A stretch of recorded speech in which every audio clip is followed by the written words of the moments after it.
Welcome to all PG students, TPGT. Let us start.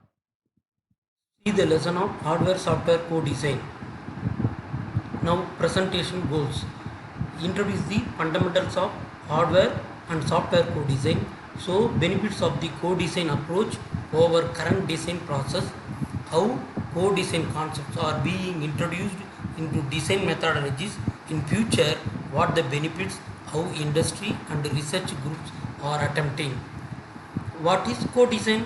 The meeting of system level objectives by exploiting the trade-offs between hardware and software in a system through their concurrent design. Concurrent development of hardware and software. Next, integrated design.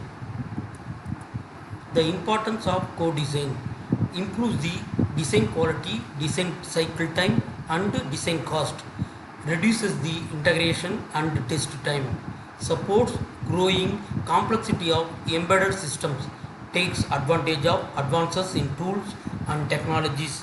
There are three techniques: processor cores, high level hardware synthesis capabilities, ASIC development. Why the co-design needed? Most systems today include both dedicated hardware units and software units.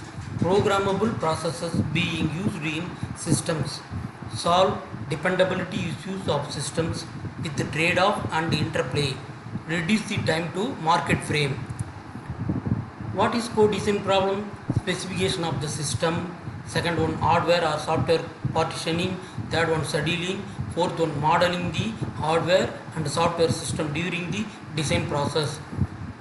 What is co-design features? Enables mutual influence of both hardware and software early in the design cycle. Enables evaluation of larger design phase. Next one, analyzing different hardware and software partitions. Enables post verification. Next one, faster exploration of the design phase. Trade-offs in hardware and software co-design. Here, explore a bottom-up hardware software co-design strategy to investigate trade-offs in time, behavior and area. A comparison of hardware and software implementations of low-level modules is given. For example, benchmarks, GCD, differential equation, elliptic F, case, etc. Develop methods and criteria for the partitioning of such systems into a hardware part and a software part. Levels: hardware, machine language, programming language, application modules, and whole applications are used. Trade-offs in hardware and software co-design. Trade-offs in performance and complexity are examined by moving software primitives into hardware. Here, see the diagram. Trade-offs in hardware and software co-design. In area, hardware a CMOS 2 micrometer square, software 32-bit word in 139 micrometer square. In time, hardware number of cycles. In software, active area taken per instruction. Next, hardware and software co-design activities are defined a basic comparison restricted to the two factors: area, second one, time. A decade of hardware or software co-design. Hardware and software co-design increasing the predictability of embedded system design by providing first one, analysis methods, second one, synthesis methods. A decade of hardware or software co-design. Hardware and software partitioning maps containing CPU, bus, common bus and ASIC memory to achieve a partition that will give us the required performance. Hardware or software partitioning.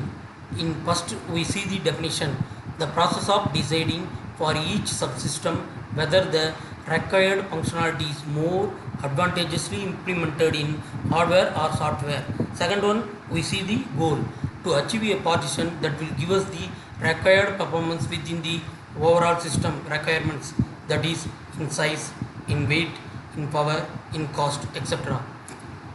Hardware or software partitioning. First step in partitioning: Vulcan from Stanford. Cosima from the Technical University of Brunswick. Analyze performance. Analyze performance in three ways: hardware performance, software performance, system performance. First one, hardware performance.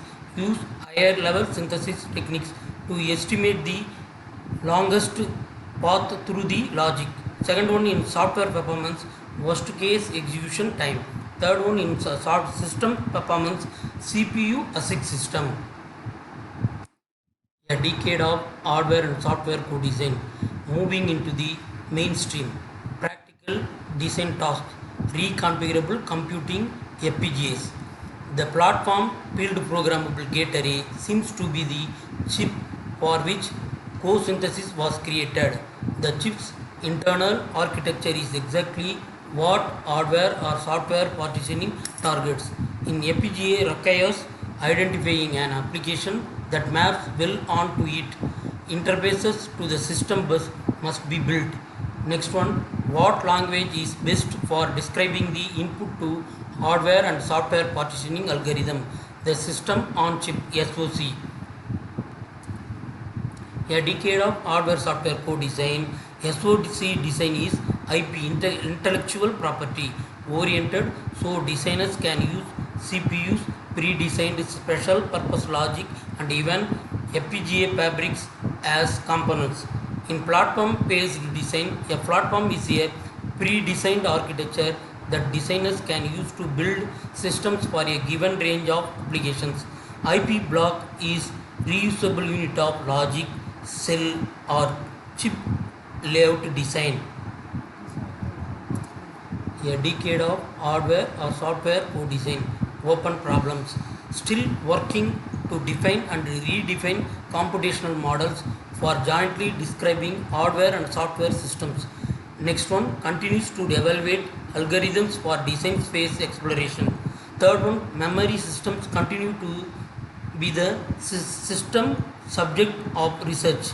Next one, now modeling language. Use new modeling languages, system C and specialization C systems level design languages. Next, developing methods to analyze new classes of architectures that are starting to become common in embedded systems. Very long instruction word. System level power management. How to evaluate the effect of networks on chips on co-design.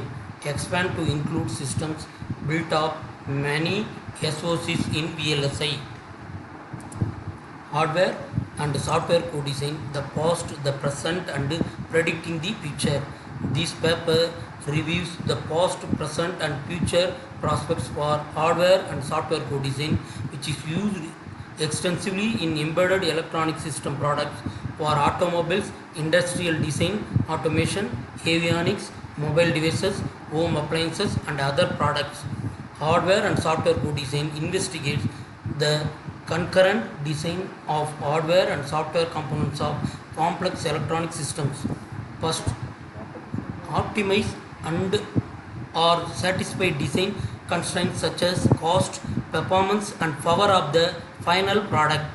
Next one, reduce the time to market frame. Next, hardware or software co-design, the past, present, and predicting future. Our future of expected diminishing technical progress, the life after Moore's law. Co-design might become even more important of two reasons.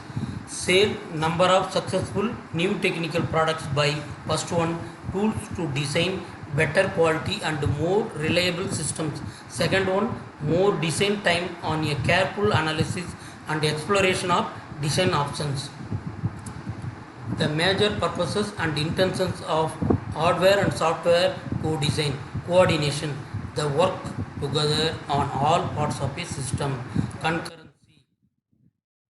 to work concurrently instead of starting the firmware and software development, as well as the test only after the hardware platform is available. Third one, correctness. Complex hardware and software require techniques to not only verify the correctness of each individual subsystem, co-verify, that is correct interactions after the integration. Fourth one, complexity. Close the well-known design gap to produce correctly working and highly optimized. That is, example with respect to cost, power, performance, system implementations. System co-designer. The goal of the system co-designer project is to automatically map allocations written in system C to a heterogeneous MPSOC platform. We can see the diagram and explained.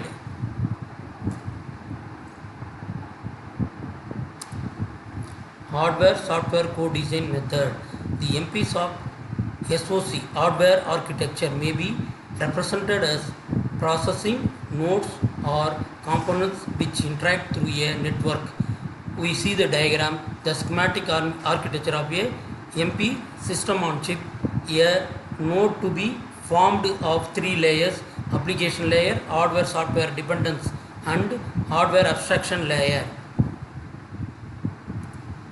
Conclusion: tried to show that the application and knowledge of hardware and software co-design techniques is a must of all those who want to keep up with the challenges of more and more complex electronic system designs in the future. Hardware and software co-design is becoming more and more necessary as mixed implementation systems become both more prevalent and more complex. This presentation has attempted to present some of the aspects of co-design and some of the research papers to develop effective co-design techniques. Thanks.